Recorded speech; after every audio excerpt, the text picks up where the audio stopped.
Baghpat jail में थे। कुछ मामलों में वह यहाँ पर वांछित थे, उनकी हत्या हुई है। मामला सामने ऐसा आया कहा है। जाता है इंसान को उसके कर्मों से पहचाना जाता है। इस मामले में प्रथम दृष्टया जेलर लेकिन कई बार ऐसा हो जाता है कि किसी के इंसान को खिलाफ उसके डर से अनुशासनात्मक ही कार्रवाई लोग की पहचानना गई शुरू है। कर देते हैं उन्हें और निलंबित उसका किया जिक्र होने से ही गांव और शहर किए के गए लोग हैं। कांपने लग जाते हैं। तो ये समझ लेना चाहिए हमें कि अगर उस इंसान की बात हो रही है और लोग डर रहे हैं, तो ये ज़रूर किसी ऐसे गैंगस्टर या किसी ऐसे खूनी किस्से की जो कहानी है, जिसके पीछे कोई ऐसी चीज़ें जुड़ी हुई हैं जो कि अच्छी यादें क्रिएट नहीं करती। और आज हम उसी तरह के गैंगस्टर की बात करने जा रहे हैं। इस गैंगस्टर को एक समय में लोग पिस्टल किंग कहने लगे थे। ये गैंगस्टर ऐसा था जिसके पास AK-47 से लेके हर तरह का जखीरा रहता था और ये यूपी का इतना जाना माना माफिया डॉन बन गया था। ये बड़े बड़े जो नेताओं को अब टारगेट करने लगा था। इसकी ज़िंदगी में सिर्फ खौफ, खून और खामोशी रह गई थी। जी हाँ, आप सही समझ रहे हैं। आज मैं जिस गैंगस्टर की लाइफ के बारे में, गैंगस्टर या बाहुबली जो भी मान लीजिए आप, जिसके बारे में बात करना चाह रहा हूँ, बड़ी हाई प्रोफाइल इसकी ज़िंदगी शुरू हुई और बड़ा ही इसका दर्दनाक अंत हुआ। जेल में इसका मर्डर हुआ, वो भी काफ़ी कंट्रोवर्शियल रहा। जेल अथॉरिटीज़ ने कहा कि इसको किसी ने मारा है और कुछ लोगों ने कहा कि इसके पीछे जो इसका राइवलरी थी उसी ने इसको मारा, और कुछ लोगों का ये भी कहना था कि एक जो नेता थे इसके साथ इसकी राइवलरी चली, इस वजह से इनका मर्डर हुआ। तो आज हम बात कर रहे हैं उसी गैंगस्टर की, मुन्ना बजरंगी की। तो चलिए उनकी ही लाइफ की केस स्टडी के बारे में बात करेंगे कि कैसे ये ग्रूम हुए, कैसे इनका जन्म हुआ और कैसे ये अपराध की दुनिया में आए और कैसे इन्होंने अपने जीवन से बहुत सारे लोगों का अफेक्ट करा। और साथ ही साथ ये भी देखेंगे कि एक गैंगस्टर की लाइफ आखिर में ख़त्म कहाँ होती है। इतनी लाइमलाइट में आने के बाद एक गैंगस्टर का अंत कैसा होता है, इस कहानी से सीखेंगे। तो कहानी की शुरुआत 1967 से होती है। यूपी में एक जौनपुर ज़िला है, वहाँ पे दद्दन गाँव है, वहाँ पर ये पैदा होते हैं। और इनका नाम जो रखा गया था, जो बचपन में नाम इनका रखा गया था, वो था प्रेम प्रकाश सिंह, जो इनका ओरिजिनल नाम था। जो आगे चल के इनका नाम बदल के फिर मुन्ना बजरंगी हो गया था जब ये हाई प्रोफाइल क्रिमिनल बन गए थे। ये घर से ठीक थे, ऐसा कुछ नहीं था, और ना आम किसान परिवार से थे। और ऐसा कहा जाता है कि बचपन से ही इसके अंदर गुस्सा, जिद और दबंगी की एक अलग झलक दिखती थी। किसी किसी इंसान में कहते हैं ना कि पूत के पाप पालने में दिख जाता, तो इनके अंदर भी कुछ ऐसे आने लगी। पढ़ाई लिखाई में इनका मन नहीं लगता था और 12 साल की उम्र में ही एक आसपास का इस तरह का चीज़ें बन गई कि इन्होंने तमंचा उठा लिया, मतलब हथियार उठा लिए थे। और यही थी इनकी हथियार की दुनिया की, तो पहला कदम यहाँ से इनका शुरुआत हो गई थी। अब इनके अपराध की दुनिया की शुरुआत की अगर हम बात करें तो हमेशा कहा जाता है कि संगत अच्छी करनी चाहिए और संगत आपको हमेशा अफेक्ट करते हैं। इसी तरह मुन्ना बजरंगी के साथ भी यही हुआ। अब मुन्ना की संगत जो ऐसी थी, वो छोटे मोटे अपराधियों में रहना उसने शुरू कर दिया था। 1982 में ये करीब 15 साल का रहा होगा, तो इस पर पहला ही हत्या का केस दर्ज हो गया। 15 साल के लड़के पे अगर हत्या का केस दर्ज हो तो आप सोचिए क्या होगा। और देखते देखते ये जौनपुर और आसपास के ज़िलों में नौजवान को अपराध की तरफ आकर्षित करने लगा। खुद ही एक अपराध का सिंबल बन गया और नौजवानों को भी अपने साथ अपराध में लाने लगा। अब इस अपराधी की पहचान जो थी एक खाली हथियार के तौर पर नहीं रहेगी। अब आपको देखते हैं कि जब भी कोई लीडर, अगर कोई भी अगर कोई नेता होता है तो इस तरह के लोगों को अट्रैक्ट करने लग जाता है ताकि वो उसके काम करे। तो ये भी ऐसे हुआ। इसकी उठ बैठ अच्छे बड़े बड़े नेताओं से होने लगी। दबंगों के साथ इसने बड़ी बड़ी दुश्मनी कर ली, जो ठेके लेते थे, रेलवे के ठेके, दारू के ठेके, इन सब से दुश्मनी हो गई इसकी। और अब इसने अपराध को अपना फुल फ्लेज पेशा बना लिया। अब मुन्ना बजरंगी की ताकत कब बढ़ने लगी? इसकी मुन्ना बजरंगी की ताकत बढ़ी जब ये मुख्तार अंसारी के बारे में बात करूँगा अगले एपिसोड में। कि अब मुख्तार अंसारी तो सबको पता है, लेकिन उसके बारे में एक डिटेल वीडियो हम बनाएंगे कि मुख्तार अंसारी ने किस तरह से यूपी में अपना डर क्रिएट किया था और उसका भी एंड बड़ा ही खतरनाक हुआ। तो मुख्तार अंसारी के बारे में हम बात करेंगे कि पूर्वांचल का डॉन था और ये इसके कॉन्टैक्ट में आने के बाद बड़ा माफिया था उस समय मुख्तार अंसारी। अब इसे कॉन्टैक्ट में आने के बाद ये एक बड़ा डॉन बन के उभरा और पूरे पूर्वांचल में इसका खौफ बैठ गया। अब उस समय उस पर आरोप लगे कि इसने 100 से ज़्यादा हत्याएं करवाई हैं और जिसमें राजनीतिक कारोबारी और अलग अलग गैंगवार भी शामिल थे। 1998 में जो एक भाजपा के विधायक थे कृष्णानंद राय जी, इनकी हत्या का मामला बड़ा उठा था। मुन्ना बजरंगी का नाम भी इससे जुड़ा था, हालांकि इस बात की पुष्टि नहीं हुई थी। और इस तरह के ये जब ये इससे नाम जुड़ा तो ये इसको लगा कि बड़ी लाइमलाइट में आ रहा हूँ, बड़ा मेरा नाम हो रहा है, तो इसने इस तरह के मर्डर करने, हाई प्रोफाइल मर्डर करने शुरू कर दिया। अब ये कहा जाता है कि उस समय में जब AK-47 जो इंडियन मिलिट्री के पास ही होती थी, इसके पास उसकी पूरी खेप होती थी। अब सोचिए कि इसके लिंक कहाँ तक होंगे।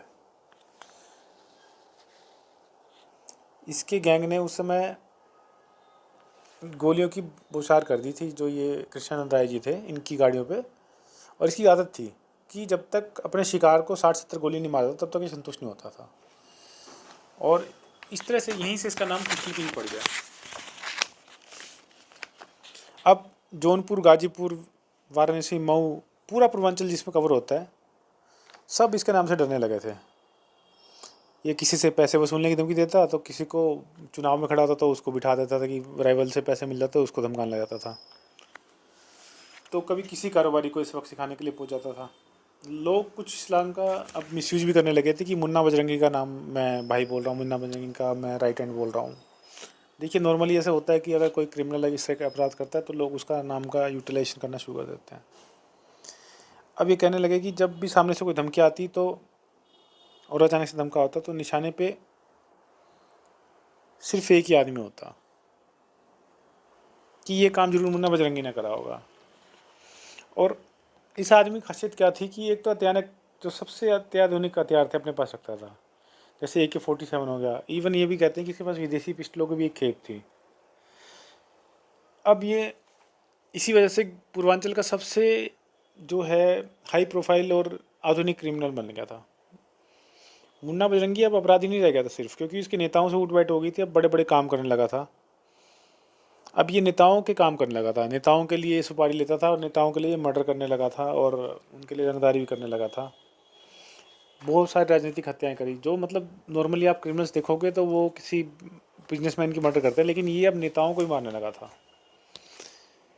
मुख्तार अंसारी से इसकी अच्छी दोस्ती तो इसने कृष्णानंद को मार दिया, जो भाजपा के विधायक थे उस समय। इससे इसको बहुत सुर्खियाँ मिली। अब 2009 में क्या होता है कि दिल्ली पुलिस की स्पेशल सेल होती है, इसे गिरफ्तार कर लेते हैं मुंबई से। उस समय इसके खिलाफ 40 से ज़्यादा मुकदमे दर्ज हो चुके थे। उसमें हत्या के भी थे, अपहरण के भी थे, रंगदारी भी थी, गैंगवार भी थे, सब थे इसके अंदर। अब हम आगे बढ़े से पहले मैं आपको कुछ चीज़ें बताना चाहूँगा। इसके जो कुछ एक केसेस जो इसने करे थे, जो बड़े हाई प्रोफाइल रहे थे, जो इसने मर्डर किए थे, उसमें जो नेताओं के बताऊँगा बड़े केस क्या थे। एक तो इसने भाजपा के नेता थे रामचंद्र सिंह, उनको इसने दिन दिहाड़े मार दिया था।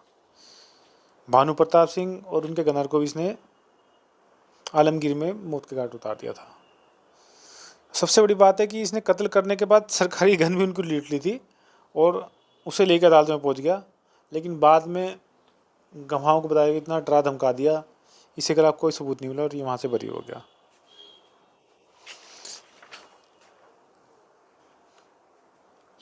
अब दिल्ली के जो करनाल रोड पर था, उस जो 11 सितंबर 1998 की बात है ये, STF ने इसको चारों तरफ से घेर लिया। काले रंग की इसके पास एस टीम थी। मैं उसको बता रहा हूँ कि ये पुलिस से भी किस तरह से भाग जाता था। तभी एक ज़बरदस्त मुठभेड़ हुई थी और मुन्ना को 7 गोलियाँ लगी थी उस समय, उस पर 7 गोलियाँ चली थी, फिर भी ये बच गया था। फिर इसने अपना नाम बदल लिया, इसका नाम रखा गया प्रेम प्रकाश सिंह से इसने अपना नाम मुन्ना बजरंगी कर लिया, क्योंकि लोग इसे मुन्ना मुन्ना बोलते थे और कुश्ती और बजरंगबली के भक्त होने की वजह से इसने अपना नाम बजरंगी भी आगे रख लिया। ये सिर्फ नाम नहीं था, खौफ का पर्याय बन चुका था। और ये मुख्तार अंसारी का राइट हैंड था। ये तो मैंने आपको सब चीज़ें बताई दी हैं। कृष्णानंद हत्याकांड जो मैंने आपको बताया, ये भी बड़ा हाई प्रोफाइल हत्याकांड था, इसने भी इसको बड़ा फेम दिया। और मैं एक थोड़ी सी उसके बारे में स्टोरी बताऊँगा किस तरह से उसकी हत्या करी गई थी। कृष्णानंद जो था, मंगलवार का दिन था और अपने साथियों के साथ जा रहा था SUV में। मुन्ना बजरंगी अपने साथियों के साथ आता है, AK-47 लेके आता है और 500 राउंड बताते हैं कि उसने गोलियाँ चलाई और 67 गोलियाँ सिर्फ कृष्णानंद को। इससे पता चलता है कि ये कितना मतलब खूंखार क्रिमिनल था। मतलब आदमी को मारने के लिए 1 या 2 गोली काफ़ी होती हैं, इसने 67 गोलियाँ उसको मार दी। अब 2009 में दिल्ली पुलिस ने इसको, मैंने आपको बताया कि इसको हथियारों के साथ अरेस्ट कर लिया था। मुंबई से, लेकिन सारे गवाह पलटते गए और ये कानून के शिकंजे से बाहर निकलता गया। 2012 में इनकी पत्नी सीमा सिंह ने भी चुनाव लड़ा और राजनीति में उतरने की कोशिश करी, लेकिन वो हार गई थी। अब इसकी मर्डर मिस्ट्री के बारे में बात करें, किस तरह से इनकी डेथ हुई, कैसे इनका मर्डर हुआ, क्या हुआ। ये बात थी 8 जुलाई 2018 की। झांसी की बागपत जेल में उस टाइम ये बंद थे और 9 जुलाई की सुबह जेल की बैरक से अचानक ही गोलियों की आवाज़ आने लगी कि मुन्ना बजरंगी मारा गया। आरोप किस पर लगा? सुनील लाठी। सुनील लाठी कौन है? ये भी एक बड़ा गैंगस्टर था। इसकी लाइफ पे भी हम कोशिश करेंगे वीडियो बनाने की कि ये इसका राइवल था और इसने इसका मर्डर कर दिया। कि सबसे बड़ी लेकिन बात ये उठती है कि आखिर जेल में अगर हथियार पहुँचे तो पहुँचे कैसे? मुन्ना का अगर मर्डर हुआ, किसी ने भी करा, किसी सुपारी दी गई, तो जेल में एक आदमी का मर्डर कैसे कर दिया गया? ये बहुत बड़ा सवाल उठता है। कुछ लोगों ने इसके मर्डर के पीछे इवन मुख्तार अंसारी का भी हाथ बताया कि मुख्तार अंसारी का था इसके साथ कुछ डिस्प्यूट हुआ इसके पैसों को लेकर और इसका मर्डर करवा दिया गया। लेकिन आज भी सारी बात सस्पेंस बनी हुई, क्या रीजन बना, जेल में कैसे हथियार पहुंचे और कैसे हुआ, और इसकी मर्डर आज भी एक मिस्ट्री बन के रह गया। और मुन्ना का नाम एक क्रिमिनल के तौर पे लोग याद करते हैं। अब इस हर एक आदमी की अच्छी हुई और बुरी चीज़ें होती हैं, तो हमें मुन्ना बजरंगी में क्या क्या अच्छी चीज़ थी और बुरी चीज़ थी। हालांकि वो क्रिमिनल था, लेकिन उसके अंदर कुछ अच्छाइयाँ और बुराइयाँ भी थी, जिसकी वजह से लोग इसको जानते थे।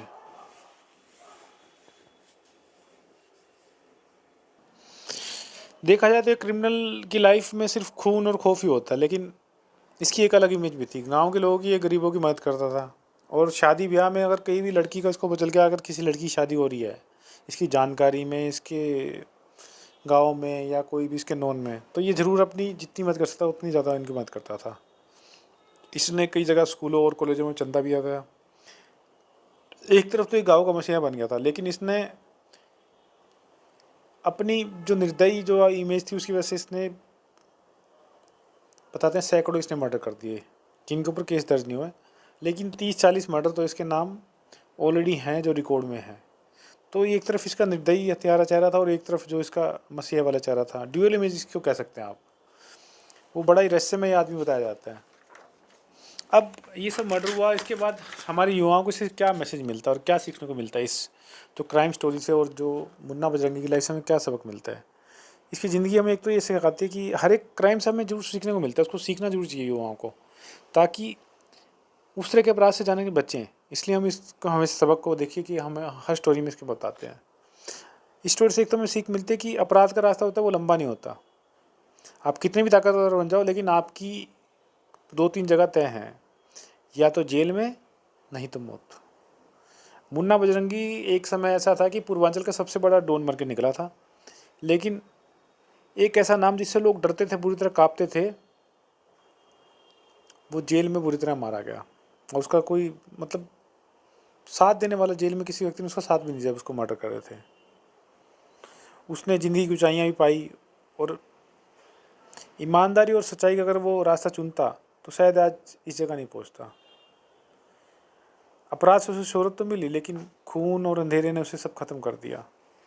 मुन्ना बजरंगी की ये छोटी सी दास्तान थी जो हम आपको इस वीडियो के माध्यम से बताना चाह रहे थे कि मुन्ना बजरंगी जैसे व्यक्ति, अगर एक व्यक्ति जो बहुत ही समझदार है और बहुत ही मतलब ये सोच लिए कि एम्बिशियस है, अगर वो सोच ले तो कहाँ नहीं पहुँच सकता, लेकिन उसे अपनी डायरेक्शन को राइट रखना पड़ेगा, सही रखना पड़ेगा। मुन्ना बजरंगी ने अपनी डायरेक्शन चेंज कर दी और गलत अपराध के रास्ते चल पड़ा, और उसने पूरी लाइफ अपनी ख़राब कर दी। हालांकि वो गैंगस्टर बना, उसका बड़ा नाम हुआ, लेकिन आज भी लोग उसको कुख्यात गैंगस्टर के नाम से जानते हैं। पूर्वांचल का गैंगस्टर जो उसके नाम से, राठी, एक सुनील राठी जिसने उसको मर्डर करवाया, किए, दोनों का नाम बड़ा ही कुख्यात तरीके से लिया जाता है। तो हमें इसके सबक से, इसकी लाइफ से सबक लेना चाहिए कि अपराध का रास्ता कभी भी ना चुने युवा। हमेशा गुस्से को कंट्रोल करना सीखिए। अगर आपके अंदर गुस्सा है तो उसको राइट डायरेक्शन में लेके जाइए, देश के विकास में लेके जाइए या अच्छी डायरेक्शन लेके जाइए, कभी भी अपराध के रास्ते में मत चलिए।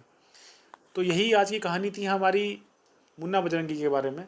तो आपको क्या लगता है कि कैसे आपको स्टोरी लगी, आपको हमारी स्टोरीज कैसी लग रही हैं, हम क्राइम पे जो वीडियोस बना रहे हैं, इन गैंगस्टर पे, इन सब की लाइफ पे? आपको भी लगता है कि हमें किसी और ऐसे व्यक्ति पर लाइफ पे हमें कोई ऐसी वीडियो बनानी चाहिए? हमें ज़रूर कमेंट सेक्शन में बताइए, हम उस पर वीडियो बनाने की ज़रूर कोशिश करेंगे। और हमें आपको हमें प्रयास कैसा लग रहा है हमारा, कि हमें ये भी ज़रूर बताइए कमेंट सेक्शन में।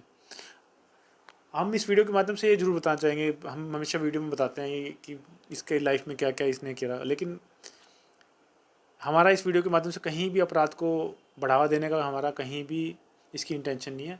हमारा इस वीडियो को बनाने का पर्पज़ सिर्फ समाज में अवेयरनेस क्रिएट करना और युवाओं को इस तरह के क्राइम से पता चलना कि युवाओं को क्राइम का अंत कैसा होता है, ये सब मैसेज देना है।